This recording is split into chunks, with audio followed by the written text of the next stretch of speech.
You've probably seen it all over the news by now. Hillary Clinton reading parts of Michael Wolff's Fire and Fury during a skit broadcast at the Grammys on Sunday in New York City.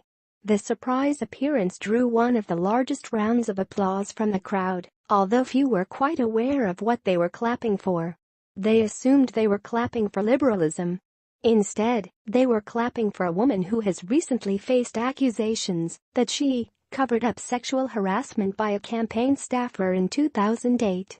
They were clapping for a woman reading a book that even its author admits was sloppily researched. And they were clapping at a book that claimed, in the absence of any evidence, that U.S. Ambassador Nikki Haley was sleeping with the president. As the Daily Wire pointed out, author Michael Wolff has insinuated that Haley was trying to sleep her way to the top. The president had been spending a notable amount of private time with Haley on Air Force One and was seen to be grooming her for a national political future, one passage read. In an appearance on Bill Maher's show, Wolff seemed to imply what good taste and the threat of a lawsuit probably impelled him to leave out of the book. There is something in the book that I was absolutely sure of, but it was so incendiary that I just didn't have the ultimate proof, Wolff said. I didn't have the blue dress. However, when pushed, he noted, you just have to read between the lines toward the end of the book. When you hit that paragraph you're going to say, bingo. Even the New York Times excoriated Wolff for his book, and comments in a Monday piece by Bari Weiss headlined the slut-shaming of Nikki Haley. In it, Weiss asked readers to imagine what would have happened if the book was about an Obama administration official. Do I have to tell you what the reaction to this rumor-mongering would be? Heads would explode on every cable channel, except for Fox, of course, which would be calling for a special investigation, Weiss wrote. Editorials would issue forth condemning this gutter journalism as thinly veiled sexism. Some would insist that it be viewed as a number Me Too moment, unambiguous evidence of the deep discomfort men feel in the face of powerful women. But when the woman in question is Nikki Haley, the United Nations ambassador appointed by President Trump, and the evidence-free detail is being spread gleefully by Michael Wolff, the author of Fire and Fury.